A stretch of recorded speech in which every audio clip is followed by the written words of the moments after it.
Seguimos adelante en Por Bahía para hablar algo sobre la jornada del próximo martes, que será una jornada de protesta laboral de alto alcance aparentemente, y también de una cuestión que está siempre en el candelero para los trabajadores, para los jubilados también, que es el famoso impuesto a las ganancias. Nos acompaña Enrique Gandolfo, como secretario general adjunto de la CTA Bahía Coronel Dorrego, y la licenciada Cintia Martínez, economista coordinadora del CREVA.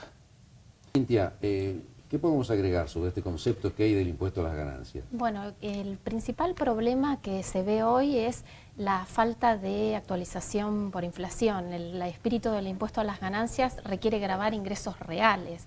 En el año 92, en el contexto de la ley de convertibilidad, se quita ese ajuste por inflación y se dejan de actualizar las escalas que determinan en qué alícuota cae cada uno de los trabajadores. Entonces, para dar un ejemplo concreto, un trabajador que en el año 2002, cuando comienza el periodo inflacionario en Argentina, estaba en el tramo más bajo del impuesto a las ganancias y pagaba un 9% de impuesto a las ganancias, si ese trabajador logró sostener el poder adquisitivo en este tiempo, hoy estaría ganando 90 y pico mil pesos anuales. Está en el anteúltimo tramo del impuesto a las ganancias, y esto es justamente por la falta de actualización de las escalas y por la falta de actualización de los mínimos no imponibles, claro, y por no quitar el efecto de la inflación en los ingresos que aumentan justamente para poder mantener el poder adquisitivo, que eso no es una ganancia real.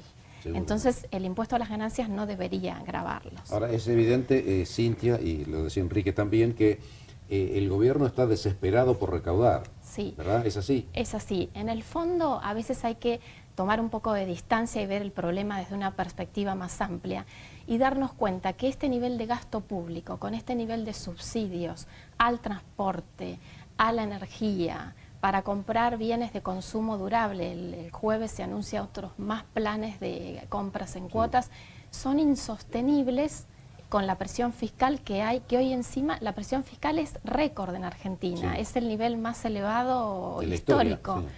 Entonces, necesariamente ese nivel de gasto público hay que cubrirlo con más ingresos, claro, y la diferencia lamentablemente también hay que pagarla, y se hace con impuesto inflacionario, que es el impuesto, claro, más perverso que puede existir en un sistema tributario. Claro. Ahora, ¿cómo países de la región están en el 3 o en el 4% anual de inflación, o 5 o 6, sí, cuando es la inflación nuestra de un solo mes? Y porque justamente no hay posibilidad de recurrir a la emisión monetaria como se hace actualmente. En Argentina la causa de la inflación es la emisión monetaria. La, claro, inflación puede venir por diferentes motivos, pero hoy por hoy es exceso de emisión. Bueno, un caso patente, Enrique, que el gobierno sigue lanzando billetes de 100 pesos, pero sí, un billete de 100 pesos hoy cada vez vale menos. Sí. Sí, yo de todas maneras acá con algún matiz con respecto a lo que se expresa, porque si uno... detrás de cualquier determinación económica hay una determinación política. Es inseparable desde nuestro punto de vista la economía de la política. Y en este sentido, si uno mira el presupuesto del Estado, ¿no? El presupuesto, el problema mayor está puesto en el pago de los intereses de la deuda externa, que ahora es parte deuda externa y una parte intrapública, pero el pago de los intereses de la deuda pública, digamos.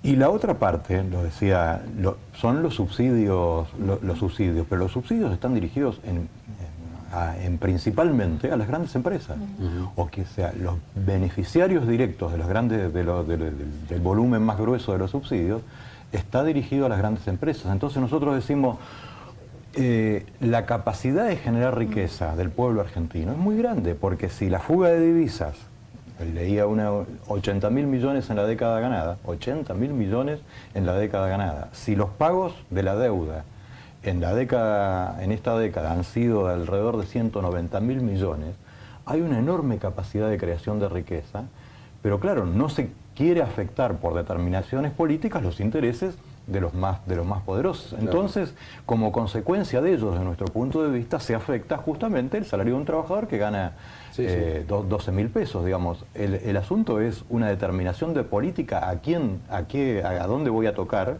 y en este caso se elige tocar a los más vulnerables. El hilo siempre se corta por lo más delgado. Así lo vemos nosotros. Sí. Gracias, Enrique. Gracias a ustedes. Gracias, Enrique. Gracias Muy a amable. ustedes.